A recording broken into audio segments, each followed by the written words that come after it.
MLA Budhal Javed Iqbal action में है। उन्होंने स्कीना जी को कह के और हायर अथॉरिटीज़ को इन्वॉल्व करके राजौरी के हॉस्पिटल में 5 डॉक्टर्स को सस्पेंड करवाया है। आपको मालूम है कि राजौरी के बुद्दल में 9 मौतें हुई हैं और जिसमें कि दोस्तों हालिया ही एक प्रेग्नेंट औरत जिसको जीएमसी राजौरी में मुंतकिल किया गया था, ज़ेर इलाज थी।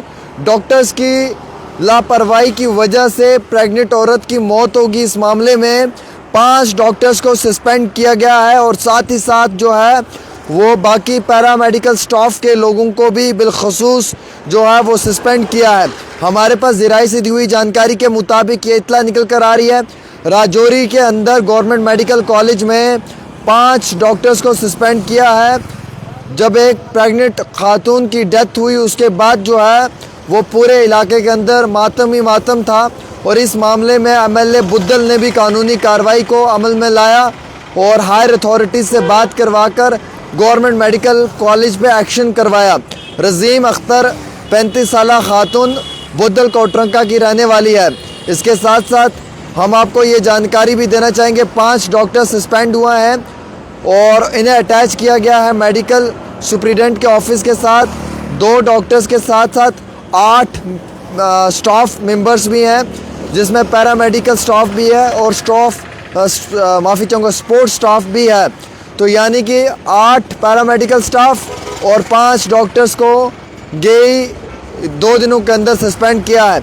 जो डॉक्टर सस्पेंड हुए हैं वो है doctor Veenu Bharti, doctor Neetu, doctor Shakir Ahmad Parray, doctor Shafqatullah, doctor Anif Saleem Rather. इन लोगों को जो है वो सस्पेंड किया गया है।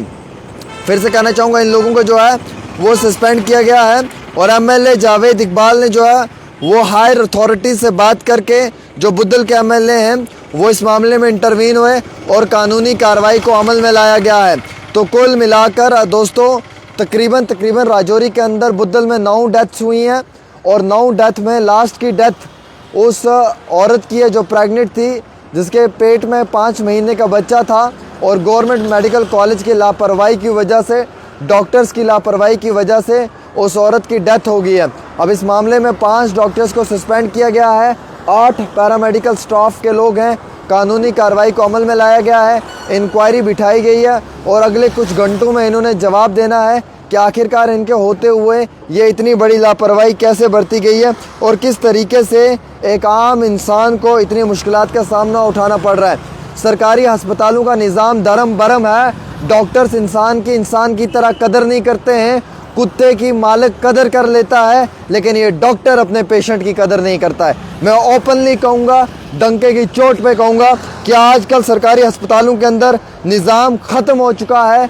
सरकारी अस्पतालों में पेशेंट जाने से पहले 100 बार सोचता है कि मैं ज़िंदा लौट कर भी आऊँगा या फिर मैं मर जाऊँगा, क्योंकि हमने हालात देखे हैं कि सरकारी अस्पतालों के अंदर किस तरीके के हैं।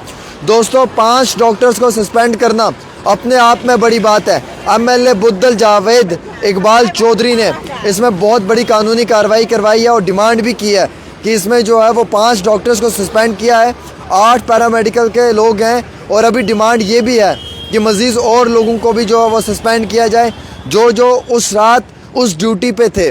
और फ़िलहाल के तौर के ऊपर हम मुबारकबाद पेश करना चाहेंगे एमएलए बुद्दल जावेद इकबाल चौधरी को कि वो लगातार बड़ा अच्छा काम कर रहे हैं और 9 जो डेथ्स हुई हैं उसमें एक डेथ जो है वो बड़ी, हम ये कहेंगे कि बड़ी दर्दनाक डेथ है, जो एक प्रेग्नेंट औरत की है जिसके पेट में 5 महीने का बच्चा है। बुद्दल के अंदर 9 लोगों की मौत हुई है। अब इन 9 लोगों में से जो 5 लोग हैं वो एक ही परिवार के थे, एक परिवार तो पूरा ख़त्म हो गया, दूसरे परिवार में भी 4 लोगों की मौत हुई है और इन बिटवीन डिस्टेंस 5 किलोमीटर का बताया जा रहा है। हालांकि इसमें 5000 से ज़्यादा लोगों के सैंपल्स कलेक्ट किए गए, टेस्टिंग जारी है। जो साइंटिस्ट की टीम्स हैं वो भी बुद्दल में पहुंची हुई हैं। उसके साथ साथ जो डॉक्टर्स आए हुए हैं दिल्ली से, जो फॉरेंसिक लेबॉर्ट्री के लोग हैं वो भी शामिल हैं। कानूनी कार्रवाई को अमल में भी लाया गया है। और मज़ीद मैं आपको दोस्तों ये भी इतला देना चाहूँगा कि मेरी गुजारिश आप इस वीडियो को शेयर करें। 5 डॉक्टर्स को सस्पेंड किया है, हम उम्मीद रखते हैं कि आगे और भी इस तरीके से डॉक्टर्स सस्पेंड होंगे जिन डॉक्टर्स की लापरवाही की वजह से ये हुआ है। और बड़ा अफसोस हो रहा है मुझे ये कहने में कि जनाब जो हो रहा है हमारे लोगों के साथ बहुत गलत हो रहा है और इस तरीके की हरकत आइंदा नहीं होनी चाहिए। और फ़िलहाल के तौर के ऊपर मैं सरकारी अस्पतालों के अंदर जो आज सर्दियों के मौसम में ठंड है और जिसकी वजह से आम शहरियों को तकलीफ़ पहुंच रही है, इस मामले में जो है वो डॉक्टर्स को सोचना चाहिए, स्टाफ को सोचना चाहिए, एडमिनिस्ट्रेशन को सोचना चाहिए और इन सब लोगों को एक अच्छी रियायत देनी चाहिए। एक छोटी सी रिपोर्ट आमिर के साथ।